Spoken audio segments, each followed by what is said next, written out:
Aftersun was my favorite film to come out last year. A year where Avatar's groundbreaking return to the theater and Top Gun Maverick's out of nowhere blockbuster success, this small A24 film about a father and daughter at a Turkish resort is what truly did it for me and showcased, once again, why I love the art form. And that's thanks to writer-director Charlotte Wells. She created a film that touched so many people of all ages, a story that is both large in scope and intimate in plot. Charlotte has gone on record saying it's an original screenplay, and while that may be true, bits of it are echoed through her own experience and memories. And that's why it's so relatable. A film about a parent and their child told not through the eyes of the parent, but of the child. I set out to portray a relationship somewhat akin to the one that I had with my dad, and went into what I found interesting about every facet of that, and was aware that I didn't often see the relationship, at least as I experienced it on screen.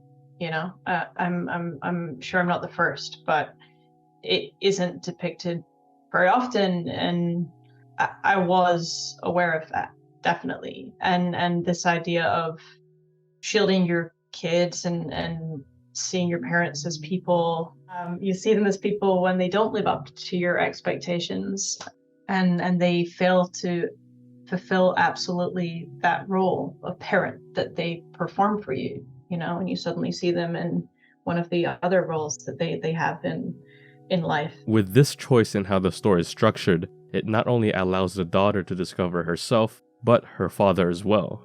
And this discovery isn't realized in real time, at least not within the characters of the story.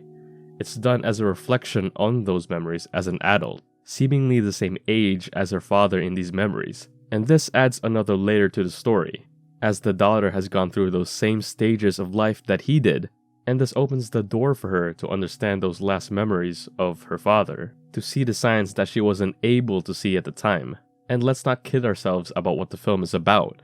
While the theme of memories expedites the film's storytelling, mental health plays just as much into it as well. As such, the power of music and loneliness. We see these glimpses of Calm, the father, struggling with his problems. The reaction to the lost goggles, the broken arm, and the passive no care for the world attitude in some scenes are just a few snippets that show his mental state. Some of these are seen by Sophie, the daughter, but not truly understood at her age, and others aren't. This gives a sense of intimacy when Calm has those lone mental breaks, where all he has are his thoughts and himself. This all leads to the karaoke scene, which Sophie had signed both her and Calm to. And from the point that Calm tells her he doesn't want to do it, to the song's end, a drastic change in mood is apparent and felt in this scene. As the song plays, the camera gets distant, and any shots of Calm also have him distant and off-center as well. And any sense of purity and joy is lost between both of them. And, of course, Rem's Losing My Religion perfectly amplifies the catharsis in the air.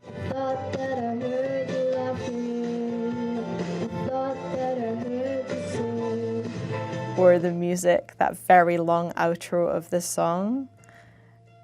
And Frankie stays in character is so exceptionally special, and the turn that she takes from this fun, playful activity, hoping her father will join her, to this moment where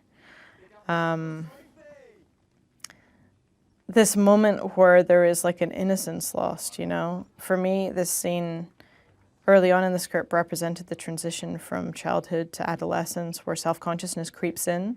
And once it does, there's no going back. You can't get that back. You can't get that freedom back. What really broke it for me was the final scene where Calm dances with Sophie. Queens Under Pressure plays in the background, and it's interlaced with scenes of an older Sophie dancing with her father in a rave. And there's this moment in the song where it lets you breathe, and everything just clicks.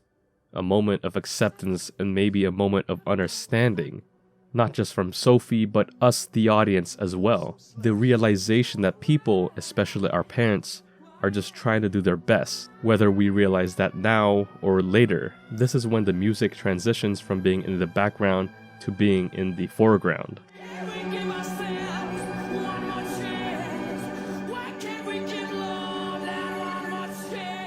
Through all the hauntingly loud music, the blindingly flashing lights emitting the last memories of her father, and the ambience of the faceless crowd, The rave is where you could truly escape from your problems and just lose yourself to dance, accepting the past and understanding the now.